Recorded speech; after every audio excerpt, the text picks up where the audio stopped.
Bonjour à tous. Alors aujourd'hui, je m'interroge en fait sur le fait qu'au fur et à mesure, on est tellement restreint au niveau politique, au niveau du incorrect correct, que là, que ce soit dans les médias, que ce soit à travers les émissions culturelles, que ce soit à travers les divertissements, on est de plus en plus restreint. C'est le monde nous fait, on est tellement assisté et tellement bloqué de partout dans le domaine de la pensée, de la liberté d'expression, ça en devient flippant.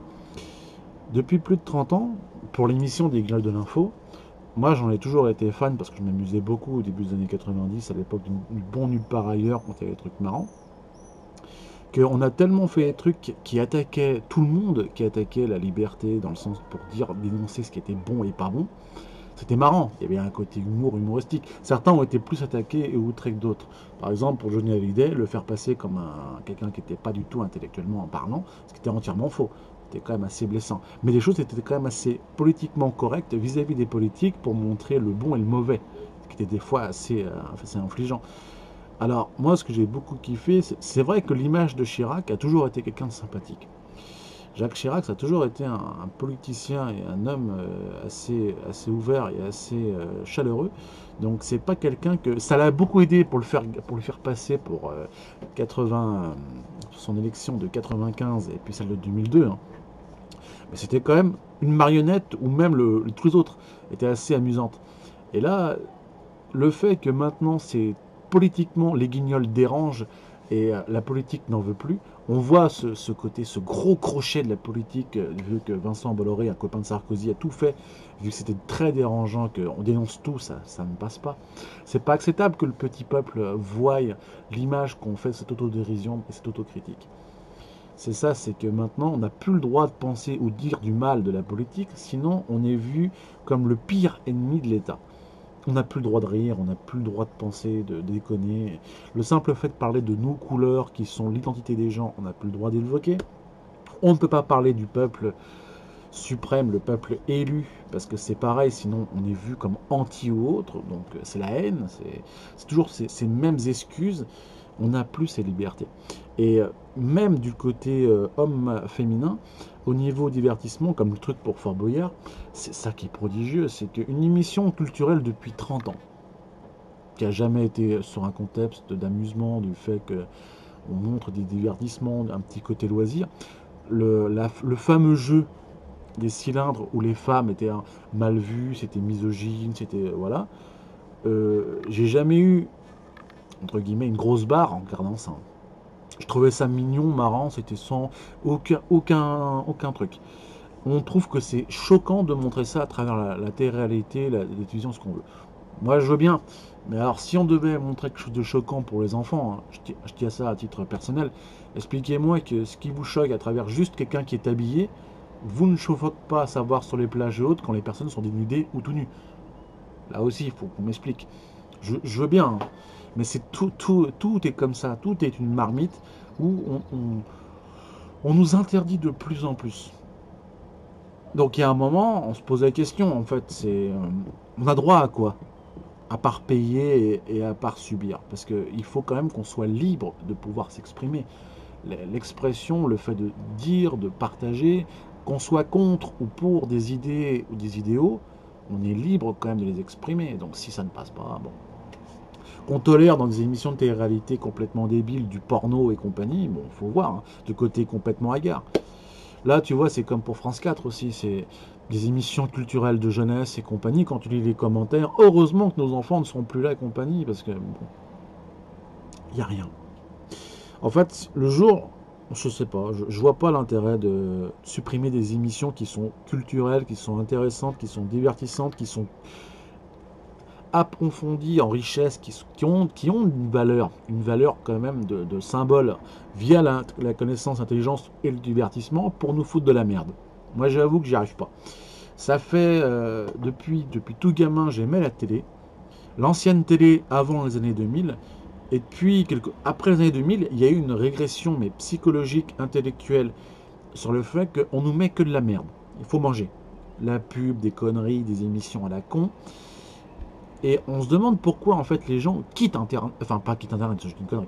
Quittent la télé, quittent les émissions, mais Mais regardez les cursus de conneries qui nous diffusent. Alors pour le 4e et 5e âge, j'ai envie de vous dire gentiment, bah, eux, ils aiment regarder des petites conneries, ça passe à l'eau de rose, ça peut passer, ça divertit, on est d'accord. Mais pour moi, culturellement, j'y arrive pas. Je me reconnais pas dans ce système où on nous met que de la connerie. Moi, je suis quelqu'un qui aime regarder des cinématographies, qui aime écouter de la musique, qui aime regarder des émissions culturelles, documentaires, histoire, quelque chose qui nous fasse rêver, qui sorte du quotidien. Mais plus tu nous les retires, plus il n'y a rien.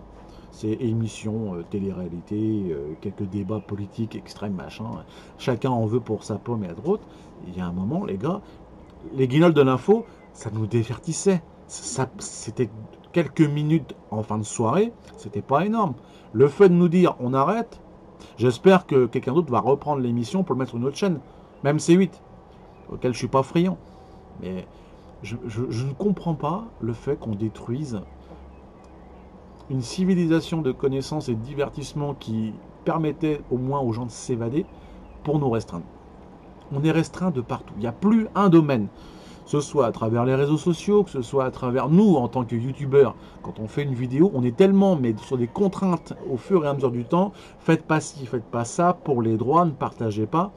On n'a plus le droit à des choses toutes simples. Qu'est-ce qu'il faut qu'on fasse?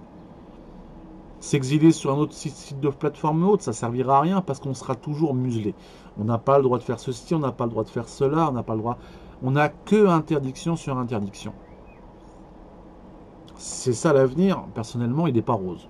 Il est de moins en moins rose parce que les restrictions sont de plus en plus complémentaires. Dans le domaine de la création, dans le domaine du divertissement, il y a un vrai malaise, il y a un vrai cancer qui s'installe. Et ce n'est pas dû au manque d'idées d'innovation, c'est surtout le fait qu'on est de plus en plus mais contraint par la politique.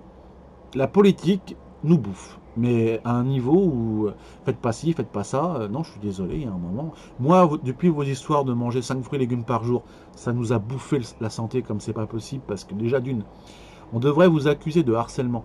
La publicité visuelle de nous rabâcher continuellement. On le sait, on sait très bien ce qui est bon et ce qui est mauvais. Certains ne veulent pas l'écouter, ils font ce qu'ils veulent, c'est leur vie. Mais respectez-nous parce que c'est du harcèlement ce que vous faites. Moi, je sais pas, il y a un moment, vos histoires de dire faites pas ci, faites pas ça. On n'est plus des gamins. Vous, par contre, vous êtes des gros gamins parce que vous profitez de la vie, vous faites n'importe quoi et vous le faites à nos dépens parce que vous faites une situation de crise vis-à-vis du pays ou autre. J'ai envie de vous dire, bah, c'est une envie, c'est un cri de désespoir comme beaucoup d'autres parce qu'on n'est ni pris en considération, on n'a aucun intérêt. Pour eux, à travers ce système, nous ne valons rien. Notre parole n'a aucun intérêt. Dans n'importe quel domaine, on peut gueuler un moment, ouais, on leur fera plaisir, on leur jette ça à la pâture, un petit bout de viande et puis ça leur fera plaisir. Non, non, ça fait pas plaisir. Il y a un moment, bah, il y a un ras-le-bol, tu vois, il y a un cursus qui fait que moi, j'apprécie plus ce système. J'aime mon pays, j'aime découvrir d'autres choses à travers d'autres univers, d'autres régions, d'autres cultures, d'autres pays, pour voir et approfondir les connaissances, les envies culturelles, d'épanouir et de voir des choses qui divertissent intellectuellement. Mais de plus en plus, on ne les a plus. Donc j'ai envie de dire gentiment, bah écoutez, merci de nous supprimer des émissions culturelles, merci de nous supprimer des chaînes qui ont des valeurs intéressantes, merci aussi de vouloir supprimer des chaînes qui sont d'autres de nos autres régions atlantiques, continentales, à travers nos différents pays. On pourrait presque dire que ce sont des pays, parce que la Martinique et la Guadeloupe, c'est pareil. Comment s'appelle, l'île de la Réunion, tout ça, un de ces quatre, peut-être qu'ils prendront aussi leur indépendance. Mais c'est bien de les connaître et de savoir aussi ce qu'ils veulent aussi pour Nouvelle-Calédonie. Ils ont le droit aussi de demander aussi leur indépendance. C'est un peu tout n'importe quoi ce que je raconte. Donc on y regarde bien. Je prépare même pas la vidéo, tu sais, j'y vais à cœur ouvert. C'est moi, je trouve que voilà, la télé n'existe plus. La télé n'a plus aucune valeur parce que maintenant on en passe complètement par Internet. On fait son propre émission, on fait ses propres divertissements.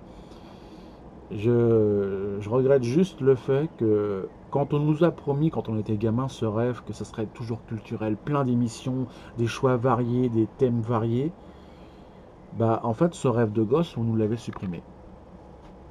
C'est ça la vraie tragédie. Des grandes émissions culturelles du Club d'eau aux émissions de Disney, aux émissions culturelles de chez Atlas, tout y est passé. On a fusillé. Même Thalassa, même les choses qui étaient des fois tout à fait anodines, qui ne, voilà, sous prétexte que c'est pognon, question que ça dérange. Bah, c'est bien. Bah, vous le ferez sans moi en tant que spectateur, en tant que consommateur de vos conneries. Mais ça, c'est mon point de vue. Ça, pour certains, ça peut être risible, ça peut être complètement idiot. Mais j'avais envie que ça sorte juste pour le plaisir. C'est que moi, je suis un fan de l'ancien temps, quelqu'un qui aime les choses qui soient intéressantes et qui ne se laissera pas bouffer par la connerie de regarder des émissions complètement bêta. À ceux qui aiment Internet, c'est notre avenir de faire ce Far West quelque chose qui soit le plus culturel possible, malgré le fait qu'on nous oblige à nous contraindre. C'est ça notre vraie liberté de choisir ce qu'on veut réellement. Merci.